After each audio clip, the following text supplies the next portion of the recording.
Wherefore, Part 31. Amy has had a difficult night. She stayed over with Clarissa in Stonehouse. Much of that was great. They'd come off the hill together after the full moon, high on were-auroch energy. Then they'd just slept and hung out for the rest of the day, and it had carried on from there. It is shaping up to be a romance in a non-sexual sort of way, and right now that suits Amy very well. She needs to hold her own edges and not melt into someone else. Clarissa needs love, but has a lot of body dysmorphia going on, which means it's better if her clothes stay on. This is workable, and they can be sweet with each other, and good for each other. It was all fine until Amy woke in the middle of the night. There were no cave drawings, which comforted her.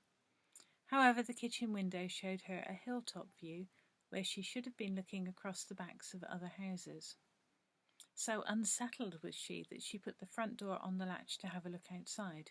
Definitely not the geography she'd gone to bed with. Then Clarissa had woken too, and they'd walked around arm in arm, clinging tightly to each other on account of this flat little town having turned into a town on a hill. Neither of them gets much sleep, and when they wake, Stonehouse is back to normal, and neither of them is quite sure what happened. Did they share a dream?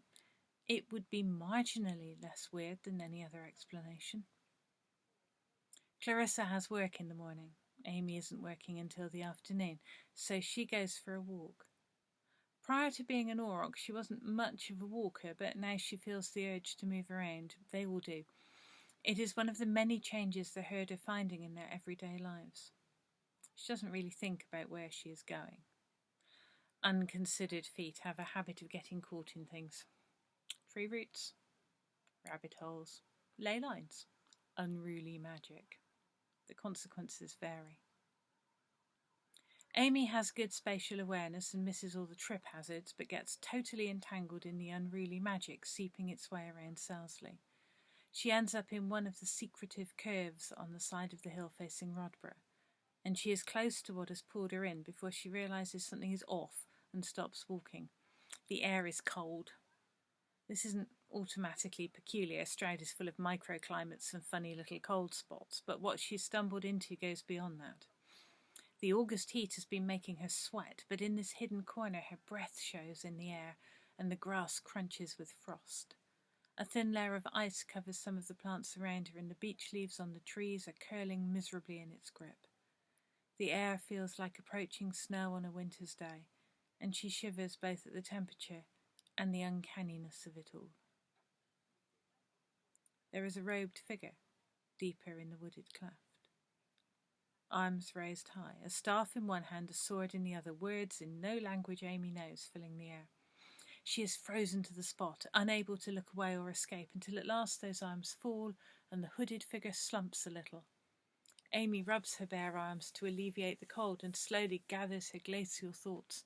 She watches the figure gather up a great array of ritual regalia, knives, cups, wands, a cauldron. It looks like the loot from a raid on a New Age store, and there is so much of it. And it is clearly hard to organise and carry it all, and the scene becomes comedic, and Amy laughs. The robed figure looks up, drops some clattering metal items, swears, bends down, looks up again. The hood falls back, revealing a spotty boy with unruly hair and the kind of cheekbones that could do a person an injury. He is clearly far too young to be hefting so much occult gear around a wood. Amy feels immediately sorry for him before worrying about what's going on. His face goes from cross to puzzled. He drops everything loudly and heads her way. Closer to, he has the coldest, brightest eyes she has ever seen, and the unnatural brilliance of them makes her shiver even harder. "What is going on with your face?" the boy demands, stopping a few feet away. In reflex, Amy's hand flies to her cheek, wanting to cover with her fingers those other hands that usually no one else can see. She knows he can see them. "You are marked," he pronounces. Amy has no idea what to do or say, and so remains still and silent, feeling a bit sick. "You are marked for the ancient times," he says, camping it up a bit more. "You have the sign of the Ice Age upon you. Destiny has brought you to me." "Oh, that," says Amy, nonplussed. Is that the best you can say? He's clearly disappointed. Amy shrugs. What do you want me to say? The boy deflates slightly, looking even younger. Anything? I mean, you are marked. I can see it. You've got some kind of Stone Age art on your face, sort of. I mean, it's there and it's not there. I know, Amy says. It mostly only shows up in reflections and no one else sees it. I don't know why it's there or what it means. She is, however, finding it oddly comforting being seen after so long worrying about what would happen if anyone saw this version of her face. The realisation of how silly this is makes her laugh out loud. My other face is an auroch, she says. The boy looks at her blankly. Giant prehistoric cow. I turn into one every full moon. He stiffens. Don't mock me, he says. I'm not mocking you, Amy replies. I really do. And you're the only person who isn't an auroch who knows this, which is a lot like taking you seriously. He brightens at this. Let me show you what I'm doing, he says. He beckons, and Amy follows him deeper into the chilly little valley. Then she sees the ice. It is about 6 feet long, bluish, 2 feet across, and is following the path of a small stream.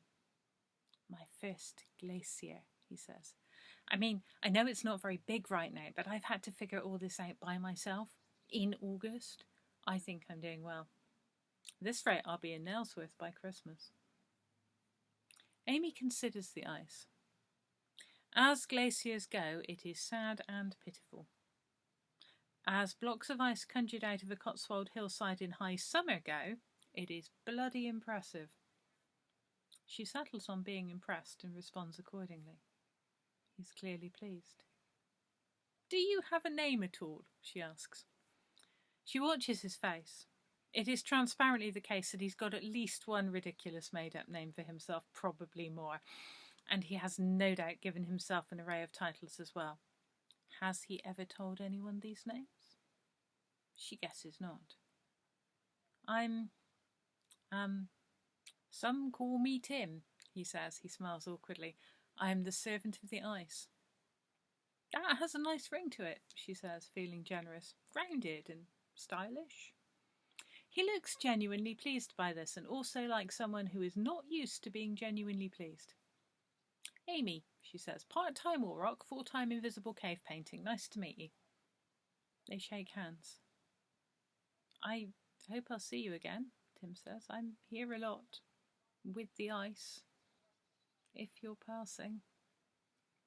I might do that, she says. Not entirely sure she's lying.